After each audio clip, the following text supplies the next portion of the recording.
Mga kasayan, meron tayong i-unbox na busina galing Lazada. Ito ang halaga niya kasayan ha, tingnan nyo. Ito, yan. I-testing natin kasayaw ha. Low budget.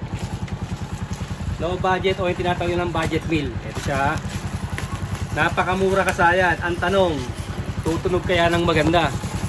Ang gagawin natin kasayan, ite-testing na kagad natin. Uy, nakabukas na agad ah. Hindi naka ano ah. Okay, ito yung ano niya, pinaka bracket, dalawa. Tapos ito yung busina niya. Low 6 dB, 12 volts, 410 HZ. Yung kabila, high. Kaya siya kasayan ha. Isang high at saka isang low. Ito na siya. I-testing na natin. Ganito yung gagawin nyo kasayan na pag magkakabit kayo ng busina. Tandaan nyo, gagamitan nyo siya ng ano, ito siya oh. Gagamitan nyo ng terminal. Ito yung mga relay terminal. Ito siya. Para pagka ano, bubunutin nyo lang siya. Bunutin nyo lang siya tapos dito, number 10. Number 10 lang yung ano nyo, pang tatanggal nyo ng ano, ng pinaka ano nya, tornilyo. 10mm lang siya. Ito. Sa likod ha. Nasa likod na rin yung ano niya na, yung ground niya na. Marami na tayong mga install nito. Ito. Unboxing saka testing. Para malaman natin kung okay ba tong low budget na busina ni Lazada. Ito patigas ha. Isang ano natin. Isang open. May isang open range natin.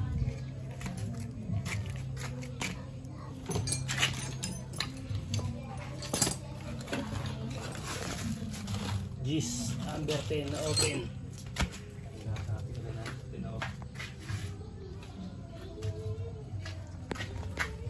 Number 10.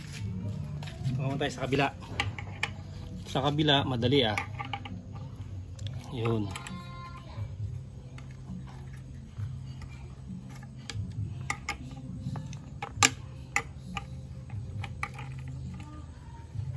Ito, mas mahal-mahal to ng konti. Mas mahal to na to. Ang pamilya na kayo dyan sa ano,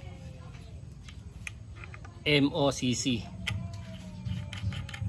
Yan siya kasaya na. Ang bubunutin nyo lang yung isa, yung positive. Kasi ito nakakabit na to sa ano. Dito na to nakalagay sa body ground. Ayan o. Ganun na yung ano yan. Pag binuno to, susuksok natin. Ito. Ito siya ba, yung ano natin ha. Susuksok nyo dyan. Tapos dito siya papasok. Diretso na siya naka body ground. Yan, tapos tornilyo. Yung tornilyo na tinanggal natin, yun din ang gagamitin natin. Yan. Pero para mas malakas to, siya ba, pwede nyo siyang lagyan ng washer. Tapos itong body ground, ayan, nakaipit na dyan. Tapos itinanggal natin na 10mm. Lalagay lang natin yun. Isa. Kasi ito may tornilyo na rin itong ano eh. May tornilyo na rin kasama yan eh. Tama tayo dito na bago.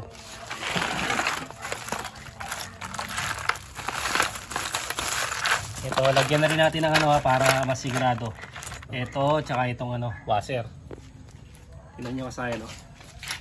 Lalagyan natin yung washer dito sa dulo para mas malakas yung ano, yung dikit ng ground.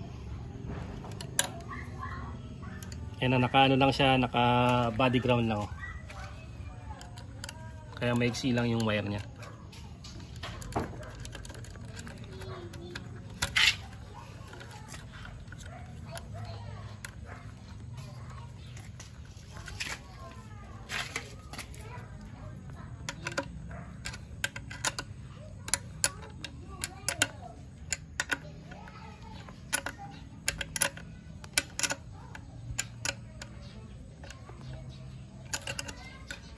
Kailangan kasi nagpe-play ah. Tapos sasaksak na itong isa oh. Ito naman yung kabila. Kahit magkabaligtaran niya, walang problema. Yung ano na yan, dalawa na yan. Yung pormahan niya na.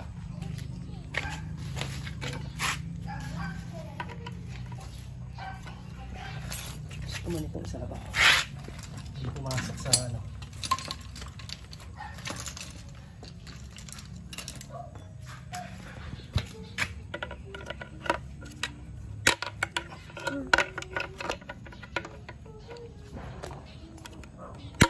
Ba? Patigas eh.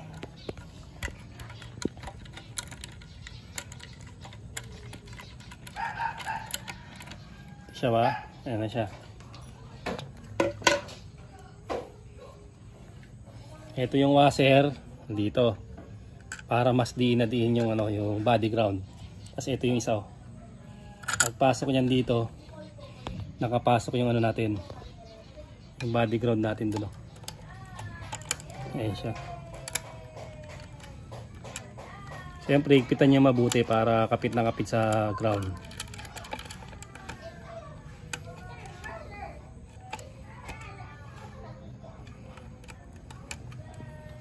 Para matesting natin tong budget meal.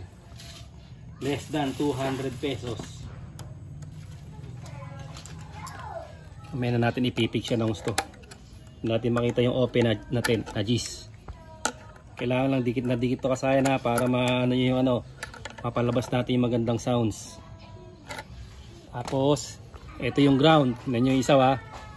Ito yung isa yung ground no. Ganyan lang pagkakabit yan. Marami na tayong mga video dyan. Paglalagay ng busina, pare-parehas lang yun kahit anong motor, kahit NMAX pa yan. Pare-parehas lang yung formula ng ano ng paglalagay.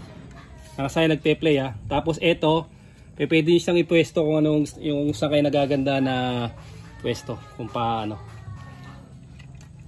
Ito na siya ngayong asahin, testing na natin. Gusto na natin para magsalagay na natin. Mas maganda yung busina natin. Testing, 143. Mukhang okay din ha.